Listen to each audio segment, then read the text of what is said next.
Батлан хамгаалах салбарт ажиллах мөрөөдөлтэй 16 настай өсвөр үеэс эхлээд хүчний байгууллагад ажиллаж байгаа алба паагч энэ салбарт ажиллах залуунаас хүч хөдөлмөрөө зартуулсан ахмадын төлөөлөлт чууллаа.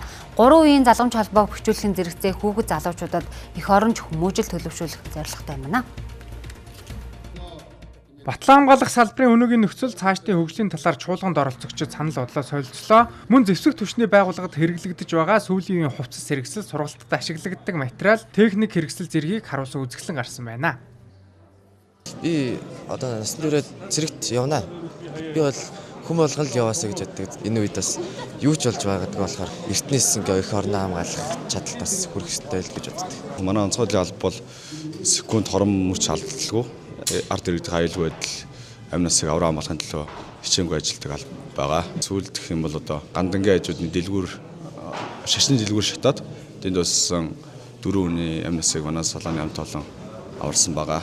Нэлээд хэдэн жилийн өмнө бид мөр зэрэгсээ алхаж явсан нөхдүүд маань өнөөдөр уулзаад өнөхөө тэр үеийн залуу сайхан байсан үе маань санагдаж бас тэгээд нөхдөөтэйгээ уулзныхээр урд шин барганаар хөрсөнгөө штэ. Би 30 жилийн хувцсыг өмсөж энэ дөрөв хувцас өмсөж олон сайхан аав хүүхдүүдтэй мөр зэрэгцэн алхалж явсан юм аа.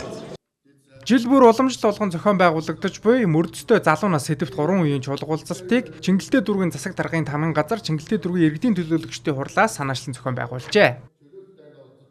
Бүх талын мэдлэгийг өгснөөр энэ хүүхэд залуучууд эх орноо хайрлан хамгаалах одоо хүсэл сонирхолтой болно гэсэн байдлаар энийг зохион байгуулж ажиллаж байгаамаа. Живтгэж хүчнийг шинжил хийх, цэргийн алба хаах, орчин нутгийг сайжруулах, иргэн бүр үндсэн хуулийн дагуу эх орноо хамгаалах, хугацаа цэргийн алба хаах, боломж нөхцөлийг сайжруулах, орчин үеийн чиг хандлагад нийцсэн цэргийн техник технологи, инновацийг бий болгох зэрэг олон ажлуудыг сүүлийн жилийн үед амжилттай хэрэгжүүлж байгаа.